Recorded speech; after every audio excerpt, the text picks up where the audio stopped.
અભય થઈને નિષ્પક્ષતાથી નિરપેક્ષ રીતે વાસ્તવિકતાનો અરીસો રૂપી સચોટ માહિતી લાવતો સત્યની સાથે અભય ટાઈમ્સ। સુરતમાં અગ્નિદાહ સેવા કેન્દ્ર દ્વારા બિનવારસી મૃતકોના ફોટાનું પ્રદર્શન અને સાથે યજ્ઞનું આયોજન કરવામાં આવ્યું હતું। સુરતના સોની ફળિયા ખાતે આવેલ આર્ય સમાજ હોલ ખાતે અગ્નિદાહ સેવા કેન્દ્ર દ્વારા રવિવાર 26 મેએ બિનવારસી મૃતકોના ફોટાનું પ્રદર્શન કરાયું હતું। તો સાથે અગ્નિદાહ સેવા કેન્દ્ર દ્વારા સેવાભાવી મહાનુભાવોની હાજરીમાં યજ્ઞનું પણ આયોજન કર્યું હતું। આ બિનવારસી મૃતકોની ઓળખ થાય તે માટે આ ફોટા પ્રદર્શનમાં મુકાયા હતા। તો આ અંગે અગ્નિદાહ સેવા કેન્દ્રના પ્રમુખ વેણીલાલ મારવાડા સહિતનાઓએ માહિતી આપી હતી।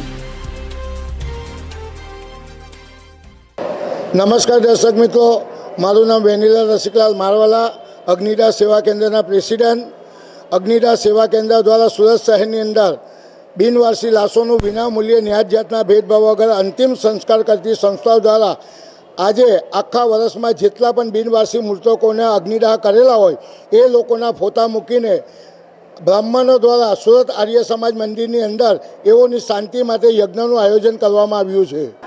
આ યજ્ઞના કાર્યની અંદર જે બિનવારસી મૃતકોના ફોટા લગાવેલા છે, જે લોકોના સ્વજનો ગુમ થઈ ગયા છે એ લોકોના સ્વજનો પણ અહીં ફોટા જોવા માટે આવેલા અને આર્ય સમાજ મંદિરની અંદર કમસે કમ 200થી 250 જેટલું પબ્લિક આ પ્રદર્શન જોવામાં આવ્યું હતું અને યજ્ઞની અંદર આહુતિ હોમાવાનો એમને લાભો લીધો હતો।